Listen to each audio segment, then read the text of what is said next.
Hello everyone, welcome back to Sampath Kaluarachchi YouTube channel. Today also I am going to teach you a very practical sentence pattern. අද දවසෙත් මම ඔබට ප්‍රායෝගික ඉංග්‍රීසි කතනයේදී අපි නිතරම භාවිත කරන ඊටාම සුවිශේෂී ඊටාම ප්‍රායෝගික වාක්‍ය රටාවක් උගන්වන්නයි මේ සූදානම් වන්නේ. අපි සාමාන්‍යයෙන් සිංහලෙන් කතා කරනකොට මෙන්න මෙහෙම අදහස් ප්‍රකාශ කරනවා. ඔයාට මට කෝල් කරන්න තිබුණා. එහෙම නැත්නම් ඔයාට තිබුණා මට කෝල් කරන්න. කවුරු හරි කෝල් කළේ නැති නිසා අපි මෙන්න මෙහෙම අදහස් කියනවානේ. අඩුම ගානේ ඔයාට මට කෝල් කරන්න තිබුණා. මෙන්න මෙහෙම අදහස් කොහොමද ඉංග්‍රීසියෙන් කියන්නේ?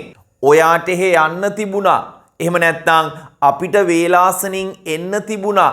මෙවැනි අදහස් ඉංග්‍රීසියෙන් ප්‍රකාශ කරන්න ඔබ මේ වාක්‍ය රටාව අනිවාර්යෙන් දැනගෙන සිටිය යුතුමයි. මෙහිදී අපි භාවිත කරන වාක්‍ය රටාව තමයි could have කියන වාක්‍ය රටාව. පළමුව subject තියනවා, ඉන්පසු අපි could have භාවිත කරනවා.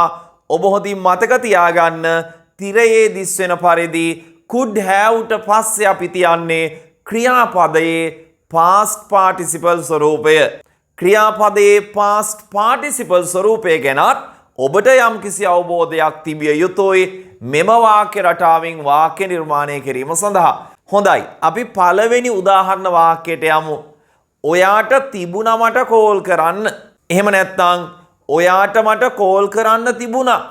කොහොමද මේ වාක්‍ය ඉංග්‍රීසියෙන් කියන්නේ? You could have, you ට පස්සේ අපි ගන්නෙ could have ට පස්සේ ක්‍රියාපදයේ past participle අවස්ථාව. call කියන ක්‍රියාපදයේ past participle අවස්ථාව called. You could have called me. ඔයාට මට call කරන්න තිබුණා. කොහොමද ඉංග්‍රීසියෙන් කියන්නේ? You could have called me. call කරපු නැති නිසා තමයි මෙවැනි අදහසක් ප්‍රකාශ කරන්නේ. හරි. කොහොමද කියන්නේ? මෙන්න මෙහෙම.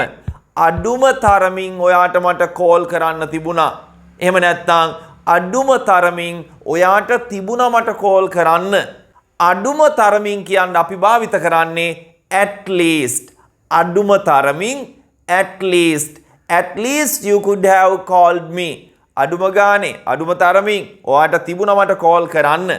අපි මෙන්න මෙහෙම අදහස් සිංහලෙන් කියනවානේ. අනිත් දේවල් පැත්තකින් තියමු. ඔයාට තිබුණා මට call කරන්න. එහෙම කියනවා නේද සිංහලෙන්? අනිත් දේවල් පැත්තකින් තියමු. ඔයාට තිබුණා මට call කරන්න. Let alone other things. ඔන්න මතක තියාගන්න අනිත් දේවල් පැත්තකින් තියමු. Let alone other things you could have called me. අන්නේ ආකාරයට තමයි අදහස ප්‍රකාශ කරන්නේ. හොඳයි, අපි තවත් වාක්‍යයකට යමු. ඔයාට තිබුණා එහෙ යන්න. එහෙ ගියේ නැති නිසා මේ කියන අදහස. ගියේ නෑ. ගියේ නැති නිසායි මේ කියන්නේ. ඔයාට තිබුණා එහෙ යන්න. You could have ට පස්සේ ගන්නේ verb එකේ past participle ස්වරූපය. යනවා go එහි අතීත කාලය went, past participle ස්වරූපය gone. ඔයාට තිබුණා එහෙ යන්න. You could have gone there. එහෙ කියන්න අපි භාවිත කරන්නේ there කියන පදය. ඔයාට එහෙ යන්න තිබුණා. You could have gone there. අන්නේ ආකාරයට තමයි අපි අදහස ප්‍රකාශ කරන්නේ. කොහොමද කියන්නේ මෙන්න මේ අදහස? අපිට වේලාසනින් එන්න තිබුණේ.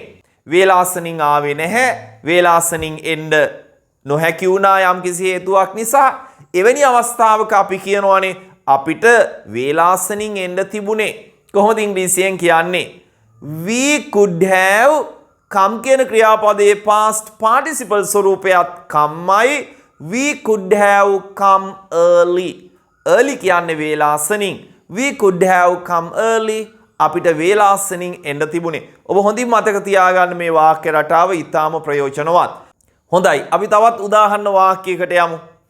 ඔයාට ඒක මට කියන්න තිබුණේ. අපි එහෙම කියනව නේද සිංහලෙන්? ඔයාට ඒක මට කියන්න තිබුණේ. එහෙම නැත්නම් ඔයාට තිබුණා ඒක මට කියන්න. අන්නේ අදහසත් අන්නේ විදිහට අපි සිංහලෙන් අදහස් කියනවා. කොහොමද ඉංග්‍රීසියෙන් කියන්නේ? You could have told me it. tell ගේ past participle ස්වරූපය told. You could have told me it. ඒ ආකාරයට තමයි අදහස ප්‍රකාශ කරන්නේ. You could have told me it. ඔයාට ඒක මට කියන්න තිබුණේ. අපි නෙගටිව් සෙන්ටෙන්ස් එකක් නිර්මාණය කරන්නත් යමු. මට එහෙ නොයා ඉන්න තිබුණේ. දැන් මට එහෙ යන්න තිබුණේ කියලා කොහොමද කියන්නේ? I could have gone there. මට එහෙ යන්න තිබුණේ. I could have gone there. මට එහෙ නොයා ඉන්න තිබුණේ. මට එහෙ නොගිහින් ඉන්න තිබුණේ. කොහොමද කියන්නේ? මෙහිදී අපි could not දාලා කෙටි කරනවා couldn't. I couldn't have gone there. මට එහෙ නොගිහින් ඉන්න තිබුණේ. I couldn't have gone there. හොඳින් මතක තියාගන්න practical sentence pattern එකක් හොඳට පුරුදු පුහුණු වෙන්න එදිනෙදා කතනයේදී නිවැරදිව භාවිත කරන්න උනන්දු වෙන්න ඕන. හොඳයි එහෙනම් අපි තවත් අලුත් lesson එකකින් හමු වෙමු. ගිහින් එන්නම්. Have a nice day. Bye.